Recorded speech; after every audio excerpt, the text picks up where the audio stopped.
Bonjour chers téléspectateurs d'Equinox Télévision, bienvenue à ce numéro de la revue avec nos invités à qui je donnerai la parole tout à l'heure. Mais avant de leur donner la parole, allons tous ensemble découvrir ces principales unes parues ce mercredi 5 novembre 2018 et on démarre avec la nouvelle expression qui s'intéresse ce matin à ce tête-à-tête, cette entrevue du 2 octobre dernier entre Paul Biya et Ahmad Ahmad.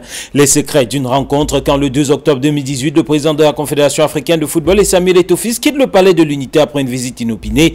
Paul Biya sait que la CAF a décidé de retirer l'organisation de la CAN 2019 au Cameroun, mais l'homme des grandes opportunités a laissé ses créatures continuer dans une agitation qui, pour lui, n'est malheureusement pas signe de vitalité. Le journal qui pense que c'est à la rencontre de Sher El Sheikh du côté de l'Égypte en septembre 2018 qui a acté donc le retrait de cette compétition au Cameroun, rencontre qui s'était déroulée les 28 et 29 septembre 2018. Une fois mis au courant de cette décision de la Confédération africaine de football, le journal fait savoir que Samuel Eto'o lui a tout simplement organisé cette entrevue entre le président de la CAF qui devait l'annoncer lui-même au président Paul Biya et le président Paul Biya.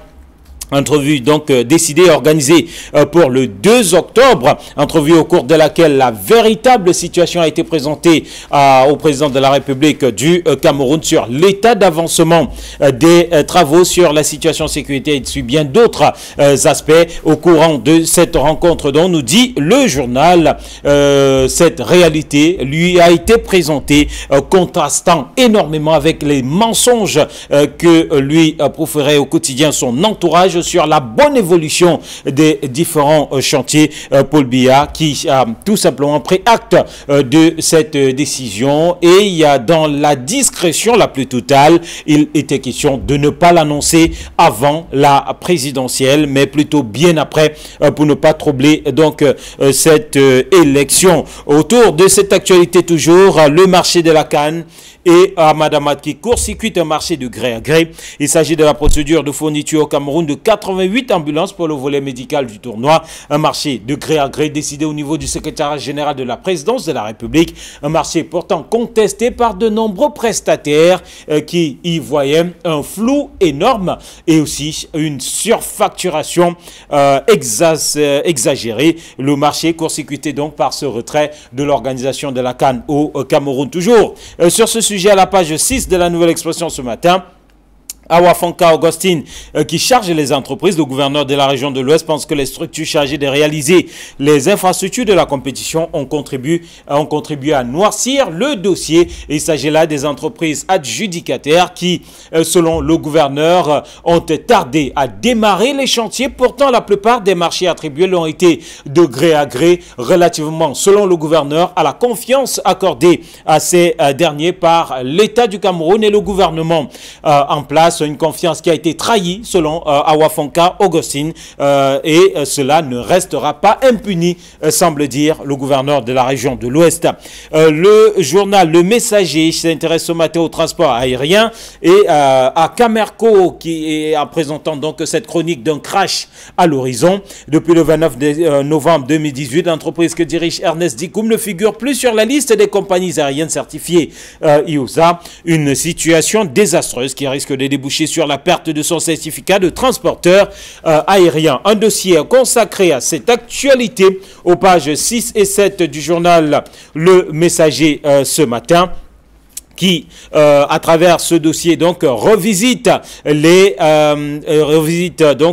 dérives managériales de Ernest Dikoum, telles que présentées dans ces colonnes. Une compagnie ou la compagnie nationale qui n'est plus certifiée. Il s'agit aussi, il s'est agi aussi pour Ernest Dikoum, selon Le Messager, de saper l'œuvre de son prédécesseur avec la mise tout simplement dans les tiroirs de l'ensemble des propositions de relance qui avaient été adoptées par ce dernier. C'est le journal qui parle aussi de ce silence coupable de la CCA, l'autorité aéronautique camerounaise, et aussi de la dette. Un dernier coup de massue pour Camerco. On parle de près de 90 milliards de francs CFA de dette intérieure aujourd'hui et de ce climat délétère avec le conseil d'administration.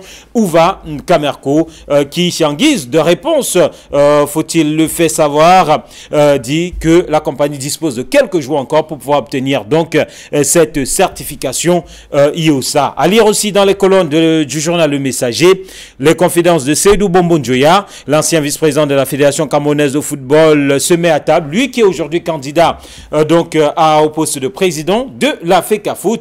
Il parle de ses relations avec Samuel Eto'o-Fils, avec Iya Mohamed, avec Abdourahmane Baba Amadou, et aussi de son projet pour cette fédération camerounaise de football. L'œil du Sahel, ce matin, parle de recrutement de 2000 enseignants à grande une et de ces 465 places qui sont réservées pour les universités du Grand Nord. Le découpage qui est parfaitement fait. L'œil du Sahel qui présente aussi dans ses colonnes ce matin l'intégralité des résultats du concours d'entrée à l'école normale supérieure de Marois. Mutation, parle de manœuvre en grande une. Ahmad qui met la CAN aux enchères, la CAN 2021, alors que la Confédération africaine de football a confié l'organisation de la Coupe d'Afrique des Nations 2021 à la Côte d'Ivoire. Le président de cette instance promet de l'attribuer au Cameroun. Toute chose qui a suscité le tollé général du côté de la Côte d'Ivoire, et aussi cette sortie du ministre des Sports ivoirien qui a fait savoir que la Côte d'Ivoire n'était pas candidate à l'organisation de 2021, mais plutôt que la Côte d'Ivoire était donc s'était vu attribuer l'organisation de cette CAN 2021. Et pourtant, du côté des Yaoundé, on est plutôt silencieux. Le journal qui tente d'interroger ce matin le silence des autorités camerounaises relativement à cette actualité. Cameroun Tribune, le quotidien gouvernemental, cite ce matin sur le développement des infrastructures de santé. Un investisseur américain qui était au Palais de l'Unité hier. Le sujet a constitué l'essentiel de l'audience accordée hier par le président de la République, Paul Biya, au directeur général Afrique de la multinationale General Electric, Farid Fezoua. Le journal propose un dossier sur cette actualité aux pages 2 et 3 de sa publication de ce matin. Repère est dans les couloirs de la justice ce matin, avec donc la relation au beau fixe entre le ministère de la Justice et le barreau du Cameroun qui s'est renouvelé il y a quelques jours, d'où cette une portant sur l'accord parfait désormais entre les deux institutions. Le quotidien de l'économie s'intéresse à l'énergie ce matin en grande une et parle de la redistribution des parts à la Nachtigal Hydropower Corporation, la société en charge de la construction de cet ouvrage accueille Africa 50 et STOA Intra et Energy comme ces deux nouveaux actionnaires. À lire dans ces colonnes, on parle aussi de transport aérien à la page 3 avec les 120 jours pour l'arrimage de Camerco à la certification IOSA. Et pour terminer, le quotidien Le Jour qui titre sur la crise anglophone et le Cameroun, ce roman de malgouvernance dans un ouvrage co-rédigé par le père Ludovic Lado et préfacé par le cardinal Christian Toumi. Les chercheurs camerounais mettent en débat la question de la forme de l'État. À lire dans les colonnes donc du quotidien Le Jour, entre la décentralisation et bien entendu le fédéralisme. Le père Ludovic Lado promène donc avec les chercheurs camerounais les lecteurs sur la question de la forme de l'État au Cameroun. Et puis affaire maître Michel Ndoki, le tribunal qui abandonne les charges. À lire tout aussi, et cette interrogation, pourquoi Camerco a été suspendu. Idriss Desson, bonjour. Bonjour Eric Massard, bonjour à tous les téléspectateurs. Ce matin, juste un petit coup de gueule, Eric Massard. Il faut savoir que si vous avez un enfant qui fréquente dans un lycée, vous savez, la semaine dernière, la presse avait évoqué le fait que aujourd'hui, avec les paiements centralisés, les établissements, les lycées avaient des soucis pour démarrer le premier trimestre. Mais au-delà des soucis, Eric Martial, il faut vous dire que si votre enfant a un souci, a un problème aujourd'hui, un accident sur le chemin de l'école, en allant vers le lycée, ou bien dans la cour de l'école, il n'y a pas d'assurance. Pourquoi? Parce que comme les paiements sont centralisés, les compagnies d'assurance qui sont chargées de pouvoir prendre en main nos enfants à l'école ne sont pas encore payées. Et nous sommes à la fin du premier trimestre. Pouvez-vous vous imaginer la catastrophe en vue? Voilà l'un des dégâts de la centralisation à l'ère de la décentralisation. Bonjour Hervé Villardili. Bonjour Massan Jomo, bonjour à Edis Dissoum qui est sur ce plateau. Bonjour à tous ceux qui nous regardent à la maison. Et bien sûr, nous commençons par avoir cette pensée pieuse pour Sévère Kamen, pour la famille de Sévère Kamen, journaliste du côté du quotidien Le Messager, chef correspondant dans le Sud, qui est décédé hier du côté de Douala. Le Messager en parle d'ailleurs ce matin.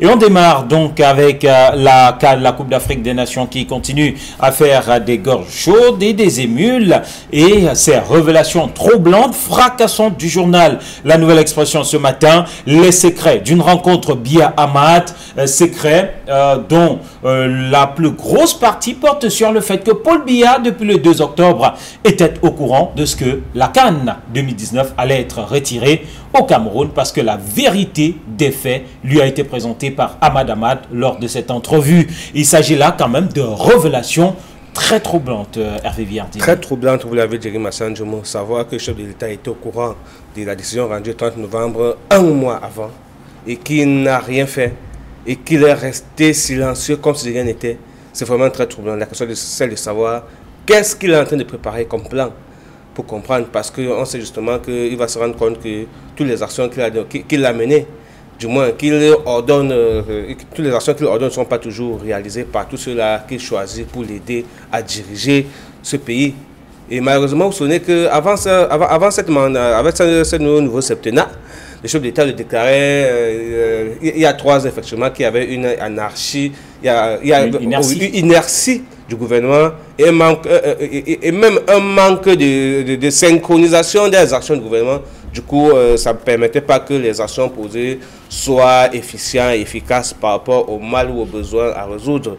Mais sauf qu'on s'attendait justement qu'après cette déclaration, qu'il allait faire quelque chose d'exceptionnel, certainement en remaniant tout son gouvernement, en admettant de nouvelles personnes avec de nouveaux esprits capables d'impulser le développement qu'il annonce depuis des années. Mais malheureusement, ce n'était pas le cas. Aujourd'hui encore, avec ce scandale de retrait de la CAN au Cameroun, scandale dont il était au courant, certainement un mois avant, on se pose bien la question de savoir qu'est-ce qu'il est en train de préparer comme plan. Sauf qu'on se pose la question de savoir, le connaissant depuis au moins 36 ans, on n'a jamais vu le chef d'État frapper réellement du poing sur la planche, sur la table, autant pour moi, du poing sur la table pour changer quoi que ce soit. Au contraire, chaque fois qu'il a frappé le poing sur la table, c'est quand il faut menacer les partis d'opposition, c'est quand il faut menacer les populations du Cameroun. Souvenez-vous, en 2008, après les émeutes, quand on avait marché parce qu'on avait faim, le Cameroun avait marché parce qu'il avait été très, très cher, c'était retourné au moment où on attendait qu'il prenne un discours conciliant, réparateur, ou bien tout en faisant comprendre qu'il a entendu la doléance camerounais. Tout ce qu'il a dit, c'est de primer, des menaces en disant que le pouvoir n'était pas dans la rue. Vous vous souvenez également qu'au parti d'opposition, il avait dit, ils les avaient appelés à cette même période les apprentis sorciers. Mais quand il faut punir ceux-là autour de lui, qui n'impulsent pas la politique, qui vend chaque fois qu'il est en campagne, ou bien chaque fois qu'il est en train de faire des promesses aux populations camerounaises, il ne fait rien. Au contraire, il ne fait que remettre les mêmes personnes que les populations reconnaissent comme des personnes qui ne leur servent pas. Chaque fois qu'il y a un remaniement, des personnes qui se servent. Qui se servent au contraire. Donc aujourd'hui, je ne suis pas sûr que quelque chose puisse marcher. Une fois encore, Idriss Lissom, cet entourage au devant de la scène, un entourage sur la sellette, un entourage pointé du doigt finalement au regard de ce vrai rapport qui avait été présenté par Ahmad Ahmad à Paul Biya comme les vrais fossoyeurs, comme les vrais responsables de cette humiliation du Cameroun. Oui, Éric Massal, vous n'avez qu'à voir dans la presse, lorsque vous lisez La Nouvelle Expression, au-delà du grand titre des secrets, le secret dévoilé, aujourd'hui, vous verrez qu'on parle même du gouverneur de l'Ouest qui se réveille sur le tard sur les entreprises adjudicataires. Les entreprises. Pourquoi ne l'a-t-il pas fait avant que nous ne perdions la face? Vous allez voir que le gouverneur du littoral, hier, avant-hier, a couru dans les chantiers et tout ça pour voir, et il a organisé une réunion hier.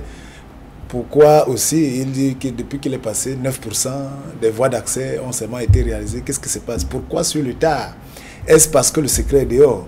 Donc ce secret qui est dehors, qui apparemment va faire de telle sorte que le chef d'État, pour une fois, Hervé Villardili le disait, bon, moi je ne crois pas du tout, pour une fois, va sanctionner, mais aujourd'hui, c'est chacun qui veut sauver sa peau et donner l'impression que non, la faute n'est pas la mienne, c'est de ça qu'il s'agit. C'est de ça.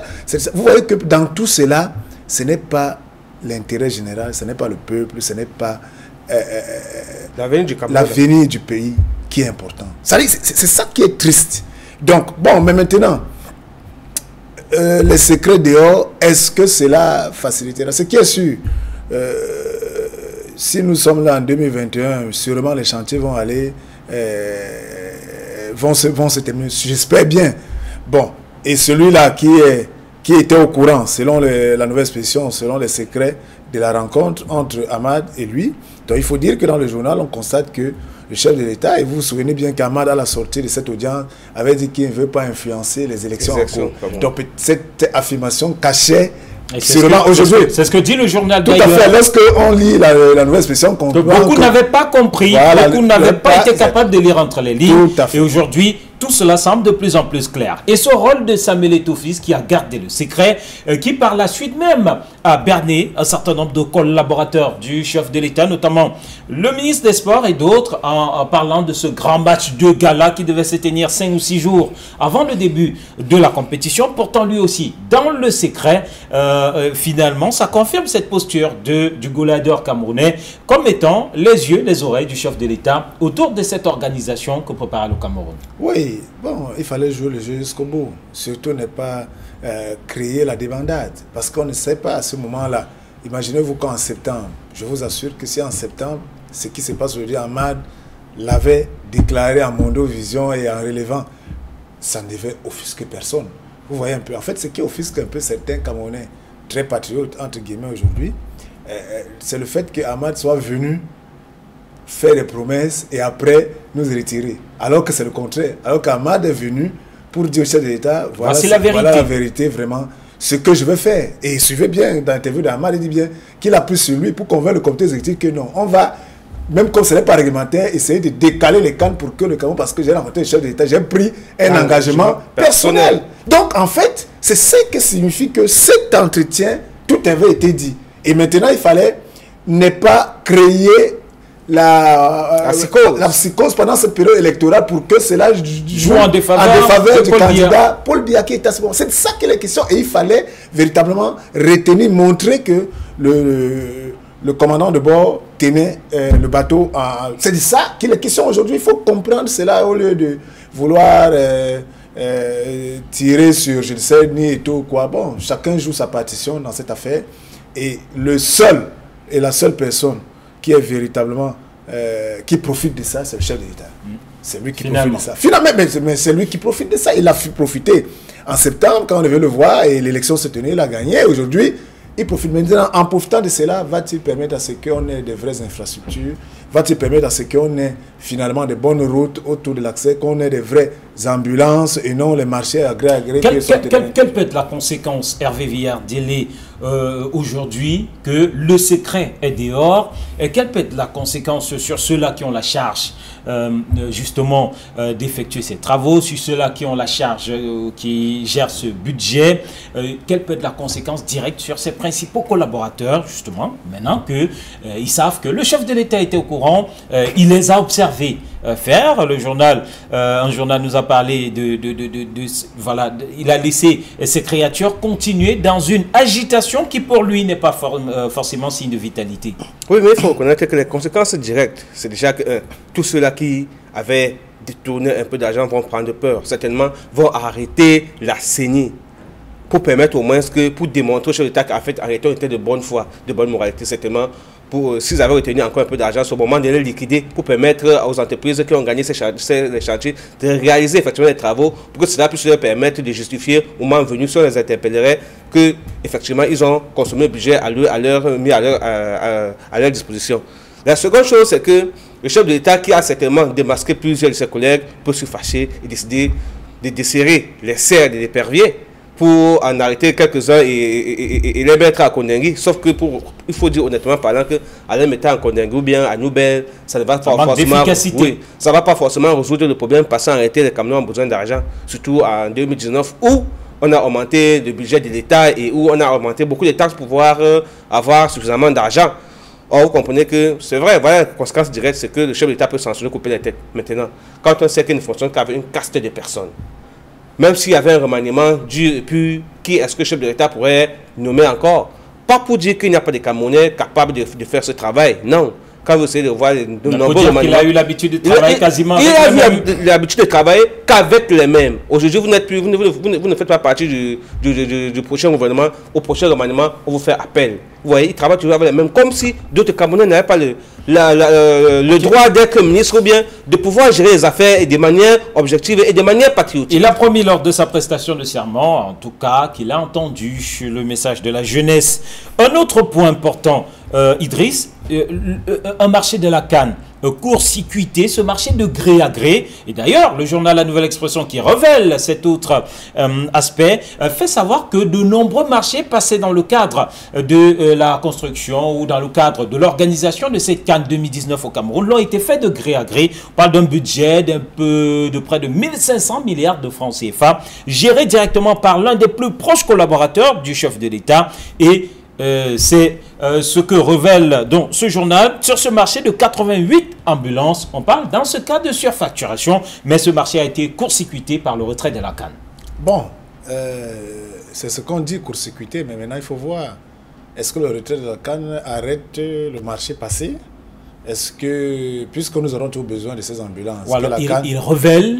Voilà, peut-être, je pense que c'est plutôt la révélation, c'est-à-dire qu'en Mondovision, on voit un peu la demande. En fait, il faut dire que dans la stratégie, et la presse l'avait relevé, Éric Martial ici, et nous pouvons le rappeler, que le fait que nous avons obtenu la CAN 2018, 2019 en 2014. Ouais, 2019 en 2014. Donc, il faut dire, nous avons pris du temps pour, en fait, comme on dit tout le temps, pour ne pas, on a pris du retard.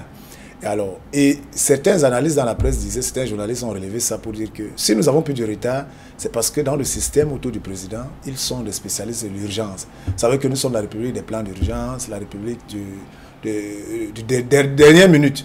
On est toujours à la dernière minute en train de courir, de donner. Et parce que, pourquoi on est dans l'urgence? Dans l'urgence, on ne respecte plus les règles de passation de marché. Dans l'urgence, c'est le gré. La preuve, le ministère des marchés publics a été complètement largué, mis de côté, voilà, dans ce processus de passation des marchés. Lorsqu'on fait désormais le gré à gré, vous voyez que celui qui donne le marché, c'est lui qui s'enrichit. Mais regardez pourquoi le ministère des marchés publics était né. Pourquoi à l'époque les marchés qui étaient tenus par les préfets, dans les départements, les préfets sont devenus les milliardaires. Pourquoi? Parce que c'est eux qui choisissaient qui doit gagner le marché. C'est eux qui décidaient, même la commission qui était sous la coupe du préfet, le préfet donnait les instructions que ce marché donnait à tel, et il avait... C'est ça qu'il était question. On a créé le marché, le ministère des marchés en pensant que ça va se résoudre, mais il contourne toujours. Mais maintenant, le gré à gré, justement, fait de telle sorte que tu choisis tes partenaires. Enfin, les gens viennent te voir, parce que le problème, c'est que c'est bien beau. On accuse, mais les gens, les opérateurs économiques, et même apprécient cela, ils aiment cela. Parce que quand c'est gré à gré, très vite, il va voir celui qui décide, lui dit vraiment, mon frère, cette affaire, voilà, tu as tel pourcentage. C'est de ça qu'il est question. Et maintenant, ouais, même s'il n'y a aucune preuve après écrite, voilà. Mais il y a les preuves sur la mauvaise qualité des travaux, des ouvrages, Éric Martial. Quelle est la autre preuve? Si un marché est à 100 francs, par exemple, et vous donnez 40 francs. Quelqu'un vous dit pourquoi vous gagnez, donnez-moi 40 francs. Donc vous travaillez sur 60 francs. Celui qui fait les 60 francs va avoir son bénéfice. Alors qu'en principe, pour réaliser ce marché, il fallait au moins travailler à 55 francs. Est-ce que vous comprenez un peu? Donc c'est de ça qu'il est question. Donc voilà un marché qui doit être réalisé à 55 francs. Vous avez que 60 francs. Est-ce qu'il va accepter le réaliser à 55 francs et gagner 5 francs? Alors qu'en temps, il a aussi payé les taxes et tout le reste. Jamais il va faire un marché de 30 francs et il va gagner 25 francs là-dessus. C'est ce que nous vivons et ça fait que la qualité des ouvrages est inacceptable. Donc voilà la preuve qui démontre que il y a une micmac dans la passation de marché. Parce que quelqu'un qui gagne un marché sans donner de bakshish va faire ce marché dans les normes. Et même le bureau d'études qui va venir contrôler va le faire dans les normes. Et on ne va pas souffrir, on ne va pas dire mais quelle est cette route qui fait 1 an et après elle est complètement bousillée. Donc je dis que ici ce marché de la canne, des ambulances, le gré à gré, c'est-à-dire dès qu'on lit cet article, on voit que on a choisi 3 compagnies. Il y a une qu'on ne voit que sur Internet. C'est ça qui est grave, qui ne fait même pas dans la santé publique. Et qui est basée en France, et qui devait avoir le gros du lot, qui va venir former les ambulanciers, choisir. En fait, c'est cette manière de faire, Éric Martial, c'est écœurant, c'est véritablement lamentable. Et ces gens-là vont vous dire qu'ils sont des patriotes en bousillant 3 milliards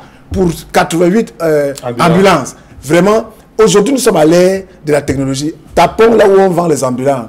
Combien une ambulance coûte, une vraie ambulance médicalisée, tout ce que cela comporte. Faisons le peu. Mais il faut qu'on arrête ce genre de choses. Il faut qu'on arrête. Allez, Hervé Viard. Oui, je disais que pour mettre de l'eau au moulin d'Idriss, c'est que quand même on a fait passer le marché de gré à gré, à la fin, c'est celui qui réceptionne le marché qui est le même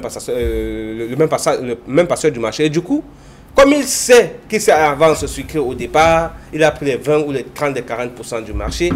Et il revient se constater qu'il vient juste que le marché a été bien exécuté et ce sont les populations qui souffrent. Je vous fais allusion à la route de Kochi, kilomètre 5. Vous vous souvenez que c'est le soulèvement des populations. Et c'est le Ketch qui réalisait ces travaux. Souvent des populations de ce côté-là qui avaient poussé cette entreprise à reprendre ces travaux parce qu'une semaine après la pose du bitume, Iri Massan Djomo, ça quittait. Les populations sont soulevées et c'est le gouverneur de la région du Littoral à l'époque et le préfet qui avait calmé les populations tout en demandant qu'on reprenne les travaux, on avait repris les travaux.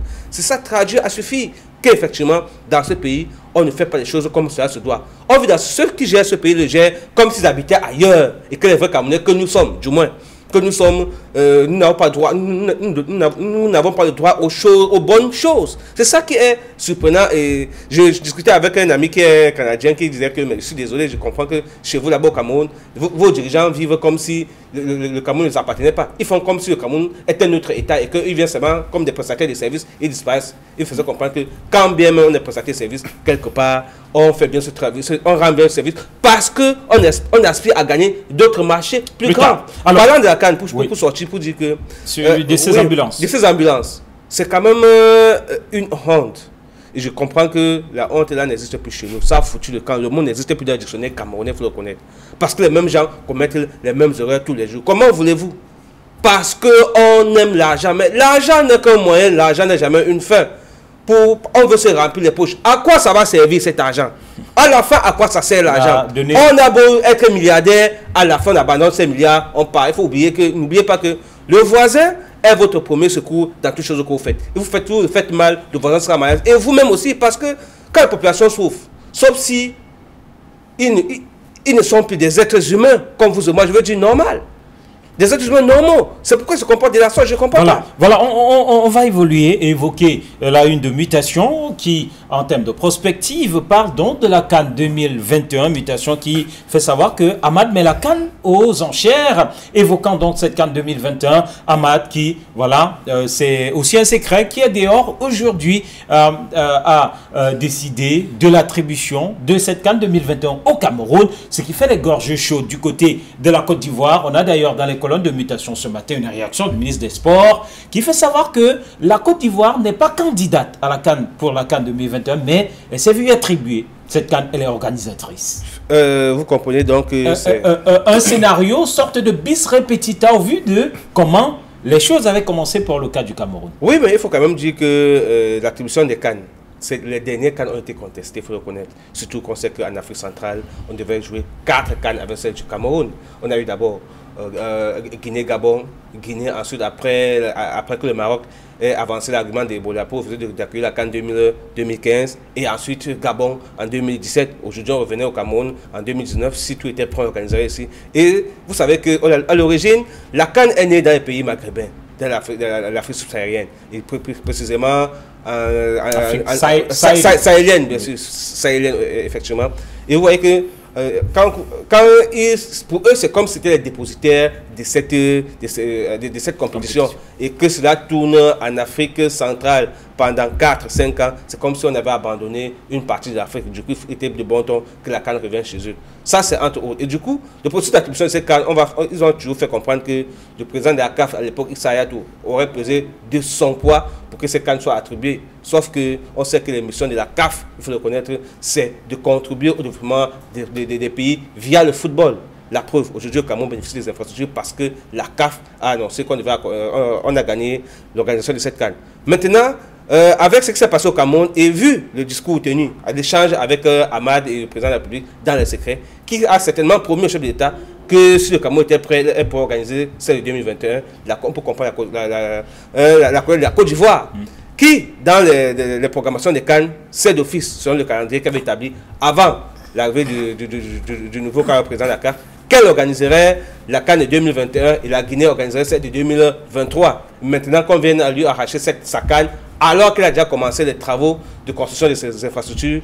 Des travaux qui ont démarré officiellement le 19 octobre, c'est-à-dire à 2 ans de la compétition. Et Ahmad, qui, dans le discours, je le disais en vous posant la question à Hervé Délé, semble dire que voilà, la Côte d'Ivoire ne pourra pas être prête pour 2021. Par contre, le Cameroun, poussant bien ces travaux, pourrait les achever en 2019 et donc pour être prêt pour 2021. La CAF qui avait dit, sous Ahmad en tout cas dès son arrivée, qu'il ne sera plus question d'attribuer la CAN à ceux-là qui présentent des maquettes, mais à ceux-là qui ont des infrastructures. Oui, il faut dire qu'Ahmad l'a dit dans son interview. Il a dit que lui, il va travailler avec les chefs d'État. Et Ahmad, un bon diplomate, et a pris un engagement. Quand on voit le titre de mutation, qui est un titre fort à propos, bon, mais aux enchères, Ahmad, c'est un diplomate, je pense qu'il va rencontrer le président Ouattara et ils vont sûrement s'entendre. Parce que pour Ahmad, les mêmes causes produisent les mêmes effets, c'est-à-dire que c'est vrai, la Côte d'Ivoire n'est pas le Cameroun. Non, oui, il n'est pas le Cameroun, mais la Côte d'Ivoire, pour lui aussi, a commencé très tard, parce que vu le fait que le nouveau bureau exécutif de la CAF, selon Ahmad, se veut désormais très rigoureux à cette allure. Même en 2021, celui qui a gagné ne sera pas prêt. Donc, 2 ans. Ils ont pris le comité exécutif sur eux de pouvoir bousculer et donner le temps. Donc, maintenant, c'est à Ahmad, en tant que président de la CAF, de rassurer tous ces pays qui ont gagné et de faire de la diplomatie. Là, à ce moment, ce n'est plus, mais il a déclaré et je pense que Ahmad va savoir comment manager cette affaire. Une autre chose, oui. Je suis sûr d'une chose, c'est que si Ahmad fait sa déclaration, ce n'est pas fortuite. Vous vous souvenez qu'effectivement, il avait déclaré concernant le Cameroun que une canne à 4, le Cameroun ne l'organiserait pas. Et la preuve, c'était pour annoncer le retrait, c'était pour annoncer les langues, ce qui se préparait en douce. Pas parce qu'on voulait la retirer, mais parce qu'effectivement, le Cameroun n'est pas prêt au niveau des nouvelles infrastructures. Et certainement, vu les infrastructures que la Côte d'Ivoire est en train de construire pour abriter la CAN de 2021, nous sommes à 2 ans, parce que nous sommes déjà en 2019, c'est dans quelques jours, nous sommes à 2 ans. Certainement que les grosses œuvres à réaliser pour accueillir cette CAN sont des œuvres qu'il faut réaliser peut-être avec 3 ou 4 ans, selon des cahiers des charges à déposer et selon certainement les avis des techniciens, des experts en bâtiment de la CAF.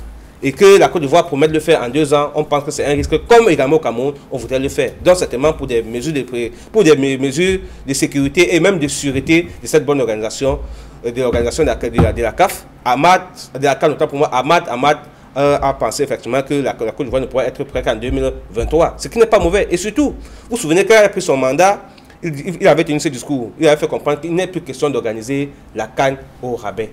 La Coupe d'Afrique des Nations doit se vendre. Il doit être également, avec challenger d'autres compétitions d'autres continents, l'UEFA, la Coupe d'Europe, pourquoi pas également aux États, en Amérique latine, la Copa, oui, la COSAFA également de l'autre côté là, pour dire que non. Et pour que cela puisse être une réalité, il faudrait la CONCACAF, autant pour moi. Pour que cela devienne une réalité, il faudrait justement qu'on ait des réelles infrastructures. Parce que nous avons l'impression, en Afrique, nous aimons bien ce qui est bien fait quand on va du côté des hexagones.